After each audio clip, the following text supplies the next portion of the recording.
is East Asia Tonight. Good evening, I'm Otelli Edwards. Tonight's top stories. China's president meets Vladimir Putin in Moscow. Xi Jinping hailing his country's deepening trust with Russia as Mr. Putin seeks more investments from Beijing. On edge in South Asia, with Pakistan promising to avenge those killed by Indian missile strikes, as New Delhi warns it will hit back if Islamabad retaliates. North Korea fires several short-range ballistic missiles, alarming neighbors South Korea and Japan, or the incident just a week after Kim Jong-un ordered Navy vessels to be armed with nuclear weapons. And China reiterates calls for the U.S. to cancel steep tariffs, underlining the standoff between the world's top two economies as they head to initial trade talks this weekend.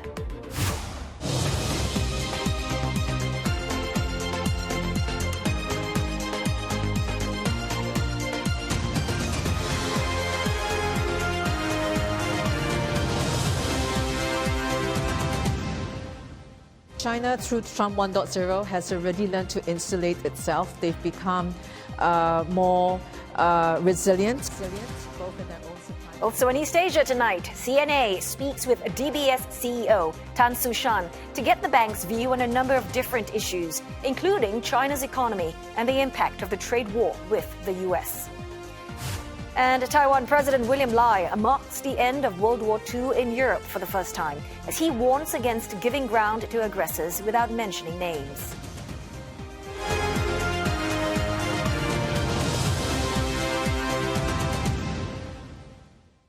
Well, before we get to our top stories, we have an update from the Vatican. Black smoke appeared from a chimney atop the Sistine Chapel about 10 minutes ago.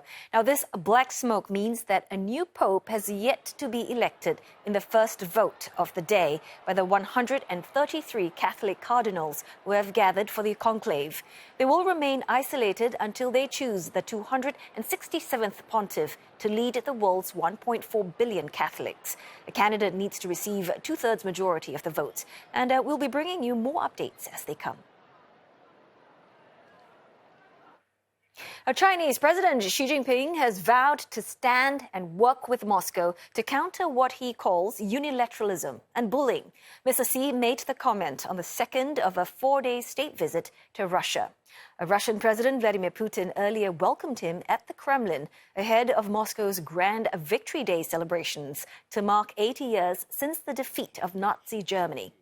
The Chinese leader said mutual trust between two sides is becoming deeper, as he urged the two countries to promote an equal and orderly multipolar world. 面对国际上的单边主义逆流和强权霸凌行径，中方将同俄方一道，肩负起作为世界大国和联合国安理会常任理事国的特殊责任，挺应担当。 Боевое братство наших народов, сложившееся в те суровые военные годы, это одна из фундаментальных основ современных российско-китайских отношений, всеобъемлющего партнерства и стратегического взаимодействия. Мы развиваем наши связи во благо народов обеих стран и не против кого бы то ни было. For more, CNA's Tan Yuguan, he joins us live from Shanghai. So, Yuguan, tell us about the key takeaways from today's meeting between the two strongmen. Any surprises there?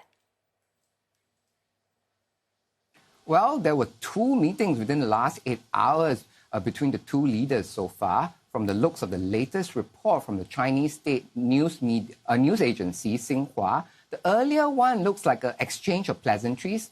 President Xi said he was pleased to once again visit Russia at President Putin's invitation to attend the celebrations marking the 80th anniversary of Soviet Union's victory in the Great Patriotic War.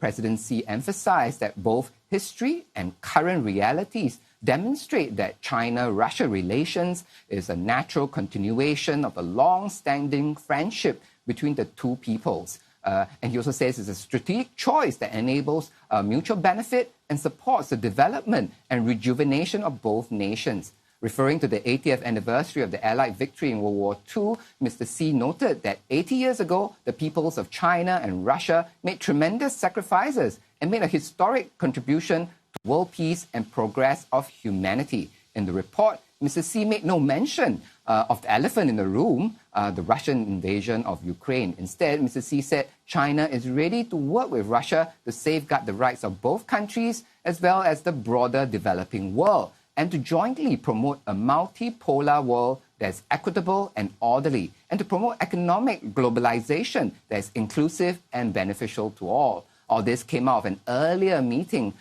between the two leaders that was reported as a small group discussion. An hour ago, the two leaders went on to have another big group discussion where more concrete matters, likely things like energy cooperation, are expected to be discussed. Otelli? Now, so with all these discussions going on, tell us more about what China is trying to achieve out of this visit in terms of its priorities. Well, it's quite clear that China wants to secure Russia as a strong ally. This trip is President Xi's 11th visit to Russia since becoming president. That's more than any other country. Now, Russia, although weak economically, is still a strong military power. So Russia can act as a counterweight to American hegemony as far as China is concerned. Now, with Russia's invasion of Ukraine still underway, having Russia as an ally does come at a considerable price for China on the international stage. Why do we say that? Well, the invasion unnerves Europe, while China's support for Russia raises questions about its own commitment to international norms when it comes to Beijing's maritime claims in the South China Sea. So essentially, Russia, having ties with Russia, ran counter with better ties with China's largest export market, ASEAN, and its third largest export market, the EU. Both markets are now even more important, with US tariffs now making the American export market pretty much unviable. But it's clear where China stands. Ukraine has urged countries not to send their militaries to participate in Russia's May 9th parade, saying such participation will go against their declared neutrality in the war. But China is sending a guard of honor to that parade. Also, despite sanctions on Russia from the West and their allies, China remains Russia's biggest trading partner. Bilateral trade actually grew 66%, more than before the invasion of Ukraine began in 2021. So China is also expected to sign numerous agreements to deepen their so-called no-limit strategic partnership. All eyes are now on whether China will agree to a second gas pipeline from Russia, a pipeline that many experts say China doesn't really need until 2030. If it does so, you could say China is a steadfast friend of Russia, indeed. Otelli? All right, we'll be looking out for that one there. CNA's Tan Yu-Guan there reporting to us live from Shanghai. Russia is celebrating the 80th anniversary of the Soviet and Allied victory over Nazi Germany in World War II, also known as Victory Day. Some 29 world leaders are expected to attend a military parade in the capital, while Dasha Chernyshova has more from Moscow. Russia is gearing up for Victory Day celebrations with tight security in the Russian capital and officials limiting mobile network connectivity. Leaders from 29 countries are due in Moscow. The Kremlin said Russian President Vladimir Putin will hold more than 15 bilateral talks between May 7 and 10. Venezuelan President Nicolas Maduro, Chinese President Xi Jinping and Secretary General of the Central Committee of the Communist Party of Vietnam, To Lam, are making official visits. The events will be attended by the Secretaries General of international organizations, including the Shanghai Security Organization, the Commonwealth of Independent States, the Commission of the African Union, among others. Kremlin aide Yuri Ushakov said that the decorated troops from 13 countries will march in Moscow's Red Square, and World War II veterans from the United States, Israel and Mongolia will attend as well. With international leaders arriving in Moscow, Ukraine has stepped up its attacks.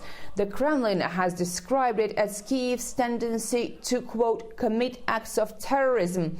On May 9, military hardware and troops will sweep through Moscow's Red Square in a display of military might.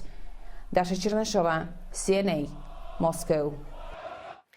Well, in other news, India and Pakistan have both claimed they intercepted incoming aerial threats from each other, fueling fears of a wider military conflict. Now, just a day ago, India launched airstrikes on Pakistan in the worst violence between the nuclear-armed rivals in more than 2 decades.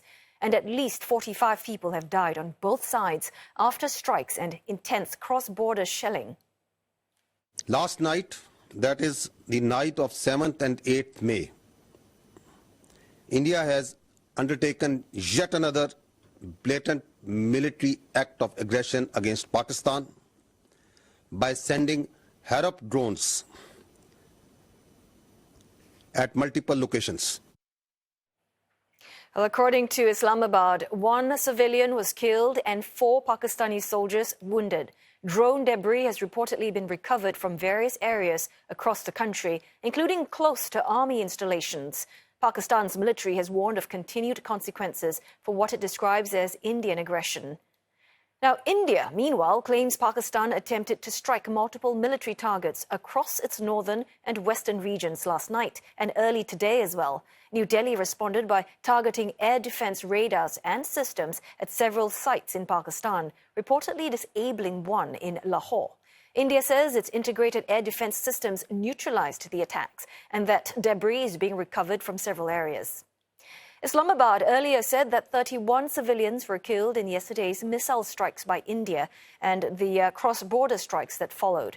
Pakistan's military has vowed to retaliate at a time and place of its choosing, a message echoed by Prime Minister Shehbaz Sharif in a national address, where he warned India will have to pay the price for the attacks.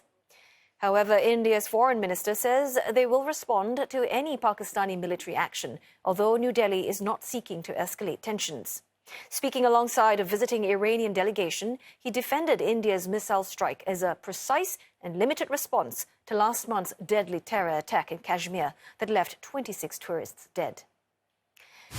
Now we have Rebecca Bundan in Mumbai and Hira Mustafa in Islamabad joining us live. First to you, Hira, what more do we know about these drone strikes that's been reported by Pakistan?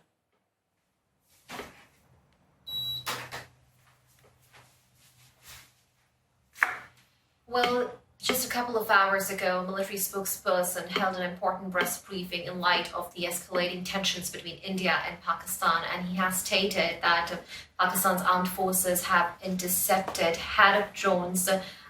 25 of them have been intercepted by the Pakistani armed forces in the various cities across the country. And he also stated that the armed forces are on the highest alert, and security has been significantly ramped up around the sensitive locations. As you already mentioned in your intro, that one of the military installation was also being the target of these drones, but it has landed when the Pakistan Armed Forces intercepted in the civilian area. So panic is gripping the local population across the country because these intercepted drones are landing in the civilian areas, and one of the civilian has also been reportedly dead.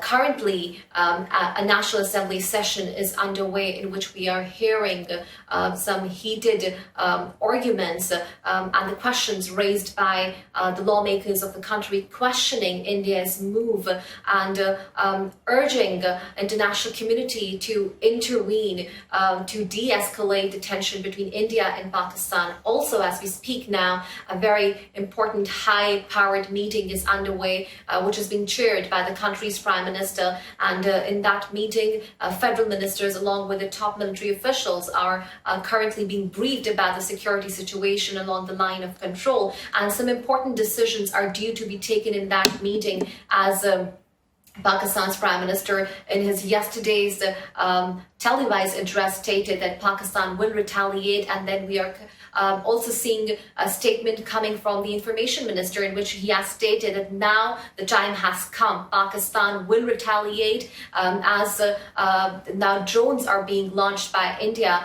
So situation is pretty tense as we're speaking now.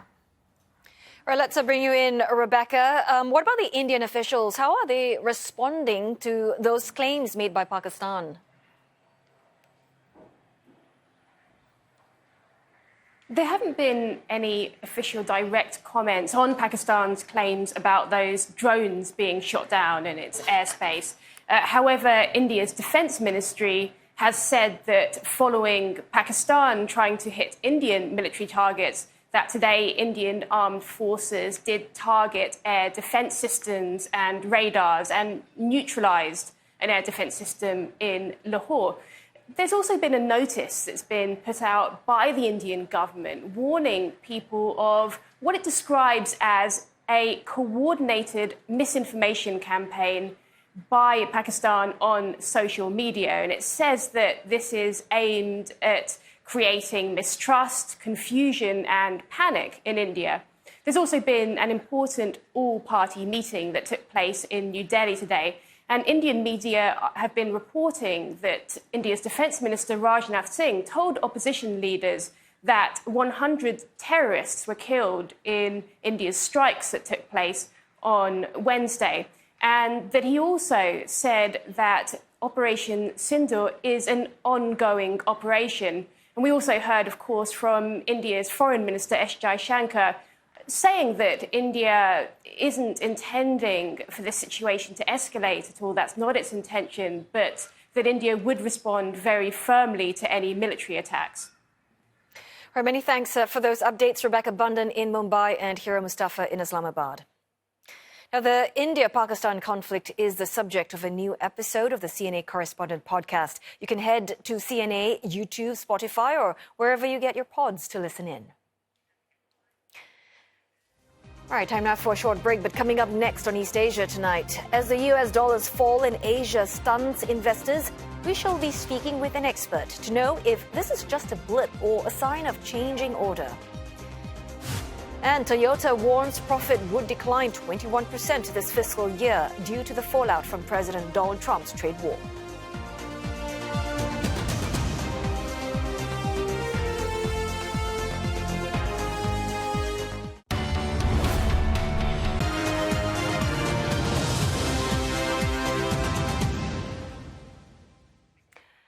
Hello again. Thanks for your company on East Asia tonight. Roland Lim, well, he is standing by to update us with the very latest from the business world. And tell us how the markets are dealing with the sudden spike in Asian currencies. Well, I'll tell you, Asian forex markets certainly have seen days of extreme volatility. The Taiwan dollar has advanced over 7% against the greenback this year alone. Singapore dollar has gained around 5.8%. The speed of this week's record rally in the Taiwan dollar had one analyst describing as a, quote, Asian crisis in reverse. Analysts say it is certainly a warning sign for the US dollar, suggesting that Asian demand for the greenback is shifting and investors and exporters are at least hedging US assets, if not selling them.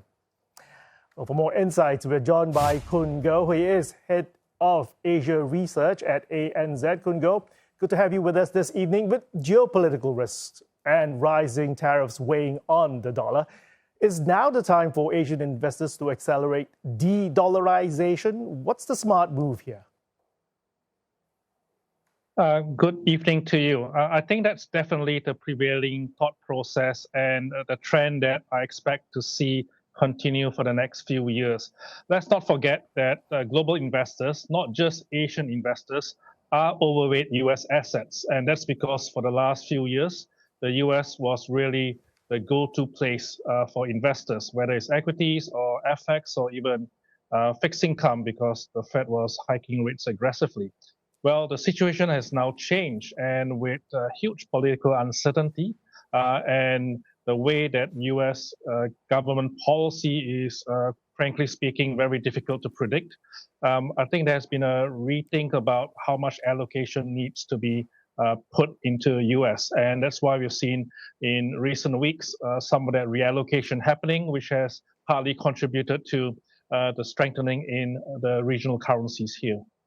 I want to put the spotlight on the Taiwan dollar. It surged 7% this year. Is that just a blip, or is it the start of a trend? Hopefully it's not a start of a trend of this magnitude.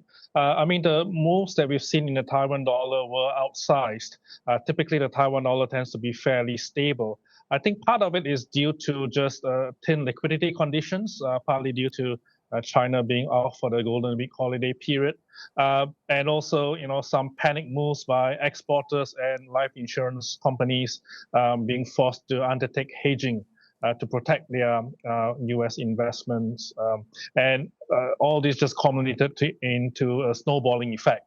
But we're starting to see some stabilization now. I think importantly, the Chinese authorities have continued to keep their currency stable. So the PBOC has pushed back against this appreciation trend, and that is helping to anchor the other regional currencies, which is why we are starting to see some semblance of stability creeping back in now. Okay. How real of a threat is that panic-driven moves that you just mentioned in the forex market? I mean, does speculation around trade talks play a role in fueling this volatility? It does play some role because expectations are very important. If people expect the US dollar to continue to depreciate, and enough people start to act on it, and that starts to create a herding mentality, and we see a massive rush through a very narrow exit door, particularly for currencies that typically are not that liquid, then that's where you can see the kind of moves that we saw for the Taiwan dollar. And even for some major currencies as well, we could well see that if there is sort of a panicky herd mentality move in one direction. And we saw that with the yen carry trade unwind in August last year. The Japanese yen is a very large liquid currency, and yet we saw a huge appreciation in the Japanese yen last year within a short space of time. So you can imagine for currencies that are not as liquid, if you have that kind of sudden panic moves, then yes, we could well see a repeat of what happened with the Taiwan dollar. So if Asian currencies continue appreciating and US assets fall out of favor, what then should investors in Asia be watching out for? I think the key word here is all about diversification. As I said, I think the world became over-allocated to US assets. And when the going was good, it was great, but these conditions don't last forever. So what we're seeing now is a reallocation and a diversification to other asset classes and other markets. And I think that's healthy. But of course, if everyone does it at the same time, then that's when you can get dislocations in markets. So more of a gradual process, I think, is something that can be manageable. So if we have a period where there is a more benign trending moves in markets, then that allows time for people to make adjustments rather than having to make haste and make panicky moves, which can cause financial market volatility, which doesn't really do anyone any good. Okay, Kun Go, thank you very much for those insights. That was Kun Go, Head of Asia Research at ANZ. Thank you. China and Hong Kong stocks have round-tripped to April 2nd when Trump imposed sweeping tariffs. Beijing's rate cuts and stimulus measures on Wednesday helped calm trade concerns. Also boosting the sentiment is hope of a de-escalation of the trade war ahead of the weekend tariff talks between China and the US. Beijing reiterated its call for the US to cancel tariffs on China, but President Trump maintaining he won't be lowering duties ahead of talks scheduled this weekend. China says in order to have substantive negotiations, you have to bring down your 145% tariffs. Are you open to pulling back your tariffs in order to get China to the negotiating table? No. At the same time, the American leader also teasing a major trade deal with what he describes as a big and highly respected country, claiming it'll be the first of many. He says there will be, quote, a big news conference at 10 a.m. local time, that's 10 p.m. here in Singapore. According to the New York Times, citing 3 people familiar with the plans, the upcoming deal would be between the US and the United Kingdom. Toyota expects profit to fall sharply in the current financial year as tariffs weigh on the world's largest automaker. The Japanese firm is projecting a 21% decline to about $26 billion as US tariffs bite. The appreciating yen also likely to weigh on the results. Now for Toyota, a weaker dollar means less profit when US earnings are brought home. Higher material costs are also expected, as well as an increase in labor costs. The company could also face having to fork out capital for investments if it decides to expand its manufacturing in the US. Toyota has also struggled to halt a sales decline in China amid fierce competition from local brands. The warning on the outlook comes after first quarter results revealed that the operating profit for the January to March period was nearly flat, rising just 0.3%. Shares in Tokyo closed the session down about 1.3% after results were out. And I'll be back with more business news later on in the hour. Telly, back to you. Looking forward to that. Chat with you in a short bit. Right, time now for another break. But coming up on East Asia tonight, North Korea fires several short-range ballistic missiles off its east coast, a week after Kim Jong-un ordered Navy vessels to be armed with nuclear weapons. And those North Korean tensions weighing on the presidential race in South Korea. The opposition candidate is calling for the resumption of American talks with Pyongyang. Details next.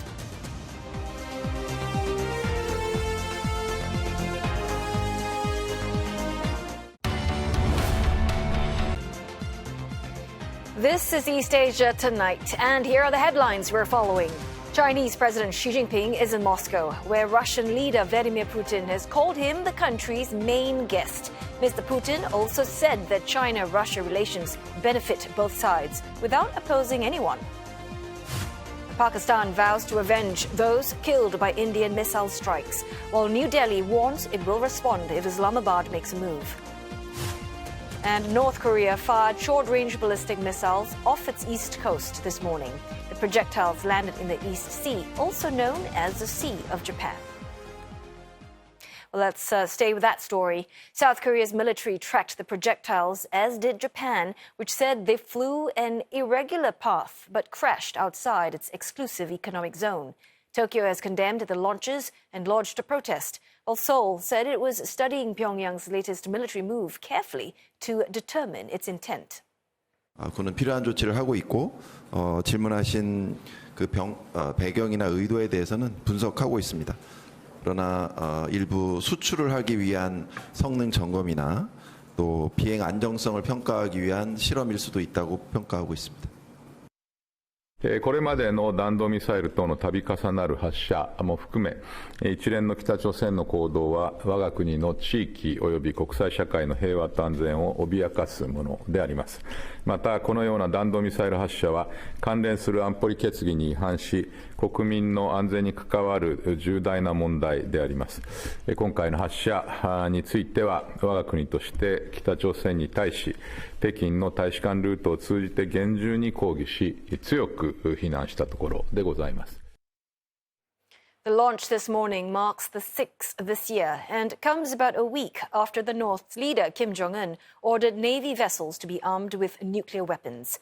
Pyongyang unveiled the 5,000-ton destroyer named Chohyun last month, which analysts say could be equipped with short-range tactical nuclear arms.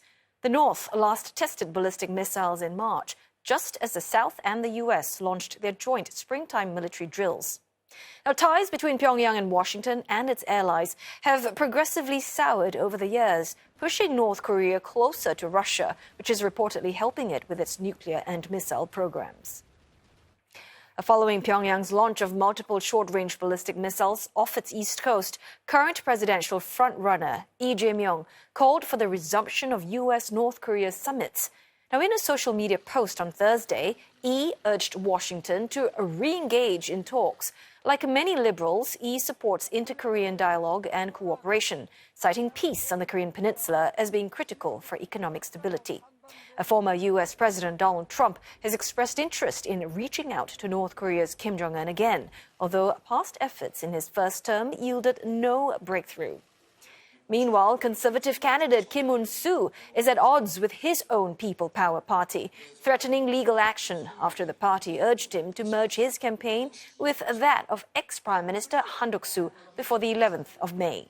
Mr. Kim has rejected the calls, proposing a one-week campaign for each candidate, which will include a televised debate and public opinion polls to decide on the unification.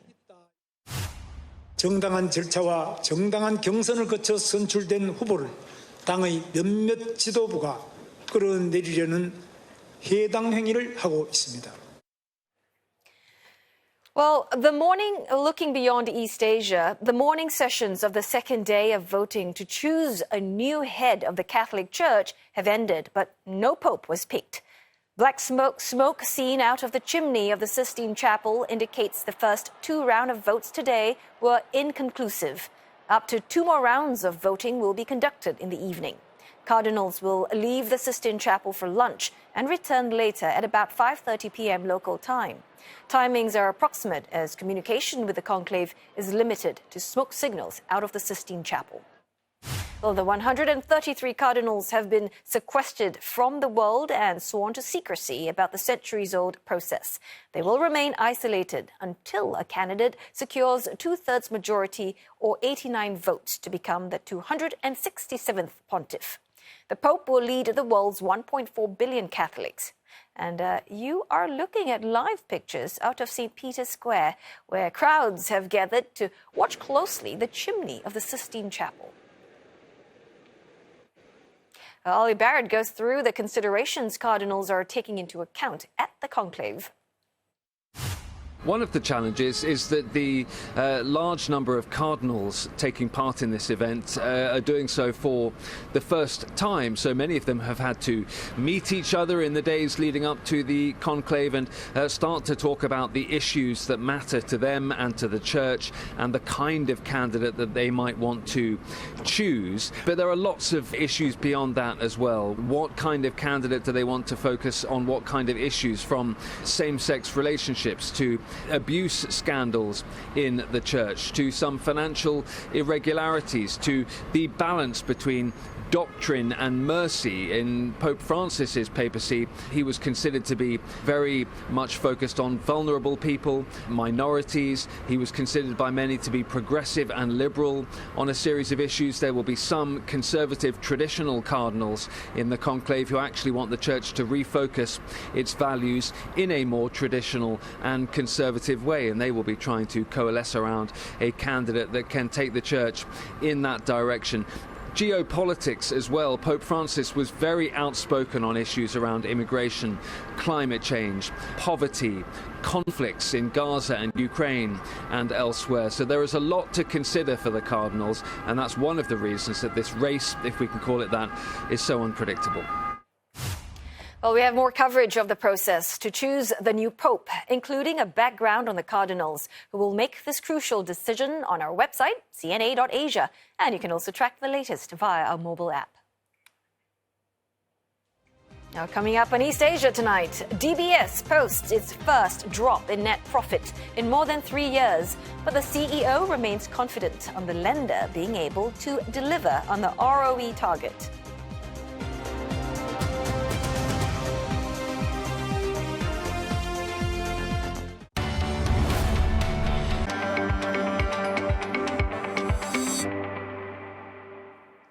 Well, it's time again for business news with Roland Lim. So, Roland, let's talk about Southeast Asia's biggest bank, DBS.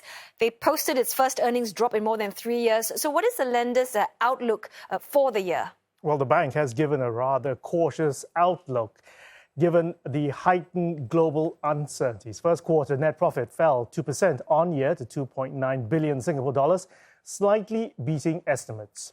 Net interest income and fee income rose. The higher fee income segment was driven mainly by strong growth in its wealth management business. DBS says despite the global disruptions from trade tensions, Asia's biggest economy and the main target of US President Trump's tariffs, that is China, still promises plenty of growth potential. Tan Su Shan, who succeeded Piyush Gupta as CEO last month, took up the conversation with CNA's Elizabeth Neo. You know, China, for example, is in a much better position, to deal with Trump 2.2 than it was dealing with Trump 1.0. Tariffs are here to stay. It's just a matter of how high.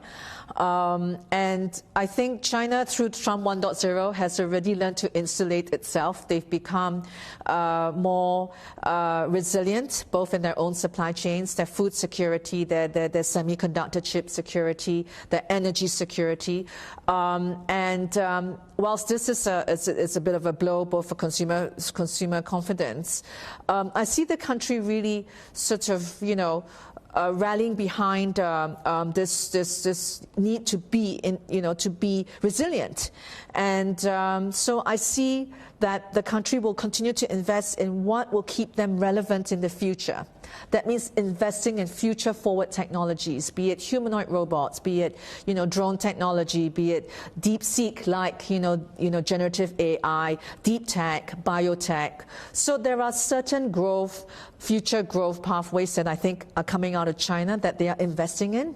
They've already done extremely well in the EV construct. They've done very well in EV supplies and battery storage. They are already investing big time in renewable green power. In fact, what China has invested in the last year was more than the rest of the world combined. So I think there's been concerted effort to really make China self-sufficient in energy and semiconductor chips and in tech and in food. And with that will come opportunities. One, hopefully a bottoming out of consumer confidence. That can be engineered if we see the stock markets being supported and more upside potential, hopefully. Already in our wealth flows in Greater China, we are seeing more wealth flows in Hong Kong and China, and that's good. That speaks to, and if the markets continue to do well, then that consumer confidence can spill over to the wider, to Main Street from the stock market.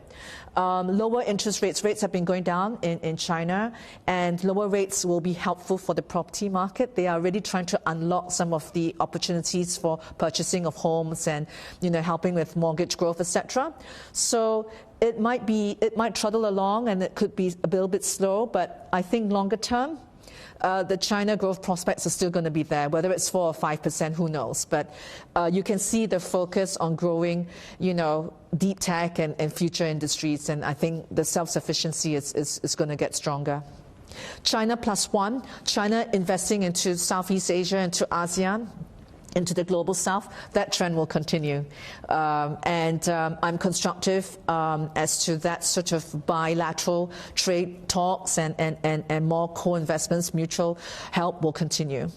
And as I said, the green energy, the green tech coming out of China, and frankly, ASEAN has a lot of green renewable power as well. And I think, like, for example, Indonesia, Malaysia, there's a lot of green resources to harness. The grids need to be built. So there's a lot of investment needs for Asia and China there. And I think that's where we stand to benefit. The Trump administration is looking to rework a Biden-era policy on AI chip export curbs as a policy that's set to come into effect next week that the administration now says it will not enforce. The so-called AI diffusion rule was launched by former U.S. President Joe Biden during his final week in the White House. Under the rule, countries were classified into 3 tiers, which regulated the export of chips by U.S. makers, NVIDIA and others. Calling the Biden-era rule, quote, overly complex and bureaucratic, the U.S. Commerce Department says it'll replace it with a simpler rule to ensure American AI dominance. Sources say this could happen as early as today ahead of U.S. President Trump's trip to the Middle East. It's a region where several countries have complained about the restrictions. However, the Trump administration is not set to weaken its stance towards China, but rather intend to impose curbs on countries that divert chips to China. Chip maker NVIDIA has also welcomed the move, calling it, quote, a once-in-a-generation opportunity to lead the next industrial revolution. Now, the industry has reacted positively to the news, with shares of NVIDIA up more than 3% and the Philadelphia Semiconductor Index up nearly 2%. Trade concerns also the main theme at the latest Federal Reserve meeting. The U.S. Central Bank held off on adjusting interest rates as it warned that the negative impact of the trade war on the economy. The Fed left borrowing costs unchanged at between 4.25% and 4.5%, where they've been since the last rate cut in December. Policymakers voted unanimously as they flagged the growing risks of stagflation.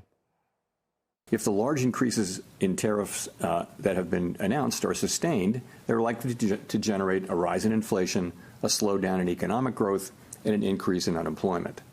The effects on inflation could be short-lived, reflecting a one-time shift in the price level. it is also possible that the inflationary effects could instead be more persistent. The European Union will lay down more details of its countermeasures against U.S. tariffs today. The bloc has released an action plan that aims to strengthen European steelmakers in the face of 25% duties on steel and aluminium. William Denslow explains what this means for the EU steel industry, which is already reeling from intense competition and rising operational costs. Forging a new path for Europe's steel and metals industry. The European Commission says producers are in the midst of a crisis, feeling the heat from soaring electricity prices and global overcapacity. The EU has unveiled an action plan to reinforce a sector vital for Europe's auto, construction and defence industries. To lower energy costs for producers, the Commission seeks to bolster their grid access, support the use of low-carbon hydrogen and encourage member states to cut network tariffs. Executive Vice President of the European Commission for Prosperity and Industrial Strategy, Stéphane Séjourné, says a response is needed to prevent the bloc from losing its production capacity. Nous devons protéger nos aciéries contre la concurrence étrangère déloyale, d'où qu'elle vienne et d'où qu'elle soit. Et donc l'Europe doit être aujourd'hui un joueur de l'acier mondial, pas un terrain de jeu uniquement d'entreprises et de producteurs. Faced with growing competition from the likes of China and India, European officials estimate that the EU's share of global steel production has slipped over the past decade and now stands at less than 8%. The Commission's action plan seeks to change that. The Polish Minister for European Union Affairs, Adam Szłapka, says it aims to boost competitiveness and address underlying issues including energy costs and overcapacity. Building on measures including the Clean Industrial Deal and Action Plan for Affordable Energy, the EU is promising millions of dollars to help build a stronger and cleaner metals sector. Another key element is supporting the competitiveness of our industries in strengthening the circular economy in Europe. Recycling steel and aluminium can bring considerable energy savings, up to 95% for aluminium, and yet we see that increasing amount of scrap metal are exported.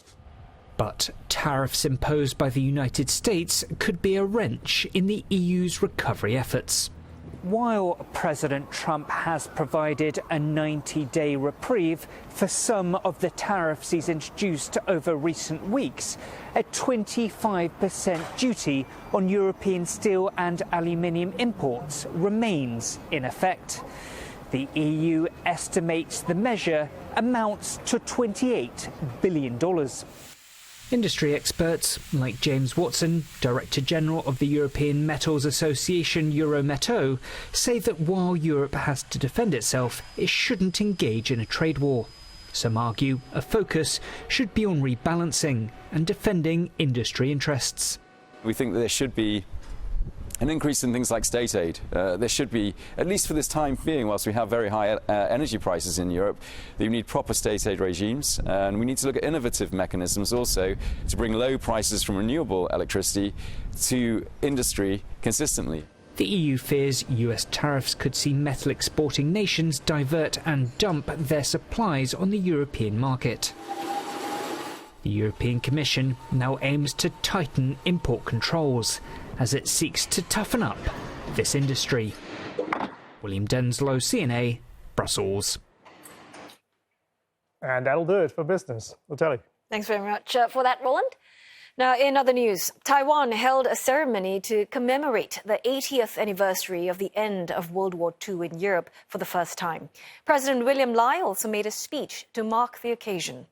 The unprecedented move has drawn criticism from political rivals at home, who accuse the Taiwanese leader of twisting history to serve his anti-China agenda. Well, CNA's Victoria Jen tells us more. President Lai addressed foreign dignitaries and the public to mark the end of World War II in Europe. But his speech wasn't just about the past. It was very much about the present. 历史告诉我们，无论用什么理由或意识形态，以武力侵略其他国家都是不正义的罪行，而且必定失败。团结捍卫家园与自由民主的伙伴，终将会获得胜利。 While he didn't mention China by name, the timing and tone left little doubt about who the message was for. President Lai has been drawing the ire of China for his outspokenness about the island's sovereignty. China has stepped up military assertiveness in the Taiwan Strait, sending more warplanes and vessels around the island. So by drawing on the lessons of World War II, this speech is Mr. Lai's way of saying that Taiwan won't be bullied. But Mr. Lai's move is not just controversial in Beijing's eyes. At home, the opposition Kuomintang even compared him to Hitler.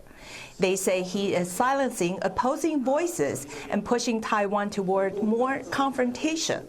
Last month, hundreds of thousands of KMT supporters gathered in Taipei to protest against Mr. Lai and his policies. This speech was landing at a moment when President Lai is under pressure on two fronts, externally from China and internally from rivals who say his leadership is becoming too heavy-handed. So it's clear that while President Lai was trying to define Taiwan's story internationally, it's also an attempt to hold his ground politically at home. But analysts say it's a risky move, which could deepen divisions in Taiwan, just as tensions with China are already peaking. Victoria Jen, CNA, Taipei. And now some headlines from media outlets in East Asia. Yonhap News, quoting North Korean state media, says officials in Pyongyang have held economic talks with Belarus, with an eye on what it calls vibrant bilateral exchanges and ties. This is the first time in 19 years that the two countries sat down for trade cooperation talks.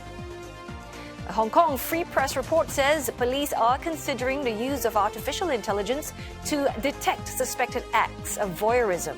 Well, this comes as reported cases in the city grow. It's unclear if such a move will involve the use of facial recognition. China Daily, meanwhile, says that Beijing will host the world's first ever humanoid robot games in August. The competition, which will be part of the 2025 World Robot Conference, is set to feature events designed to test the robot's agility and coordination. And for more of our coverage on East Asia, do head to cna.asia, where you can find stories such as this one on China's Gen Z deriving companionship from mango pits to blobs of toothpaste that they keep as pets.